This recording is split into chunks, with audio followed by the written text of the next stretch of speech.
ගොඩාක් අයට තියෙන ප්‍රශ්නයක් තමයි මේ ශිෂ්ණයේ හරියාකාරව ප්‍රාණවත් නොවීම සහ ප්‍රාණවත් වුණත් මේක දිගටම එක දිගට ප්‍රාණවත්ව තියාගන්න බැරි වීම.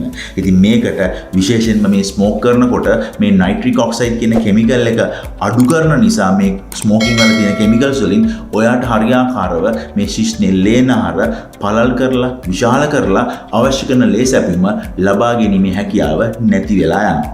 ඒ වගේම තමයි විශේෂයෙන්ම මේ කෙමිකල්ස් වලින් මේ ශිෂ්ණයේ හැඩය වෙනස් කරනවා. ඒ වගේම ශිෂ්ණයේ තියෙන පටක මේ ෆයිබ්‍රෝසිස් කියලා. ඒ කියන්නේ මේ ශිෂ්ණයේ විස්තරණය වෙන්න තියෙන ඉලාස්ටික් ටිෂු අඩු කරලා කොලජන් ෆෝමේෂන් එකක් කරන නිසා ඒකෙන් ශිෂ්ණයේ හරියාකාරව ප්‍රත්‍යස්තභාවය නැතුව ගිහිල්ලා කාලයක් එක්ක ශිෂ්ණයේ කොටවීමකට බලපානවා කියලා රිසර්ච් වලින් ඔප්පු වෙලා තියෙනවා. ඔයාලට වේපින් සම්බන්ධව ස්මෝකින් සම්බන්ධව දැනුවත් වෙන්න අවශ්‍ය නම් ඒකෙන් වෙන සෞඛ්‍ය හානිය සම්බන්ධව දැනුවත් වෙන්න අවශ්‍ය නම් අපේ වේපින් සම්බන්ධව කරපු වීඩියෝ එක ඩිස්ක්‍රිප්ෂන් එකේ දාලා තියෙනවා. ඒක බලන්න ඔයාලට තවත් ගොඩාක් කරුණු මේ සම්බන්ධව දැනගන්නට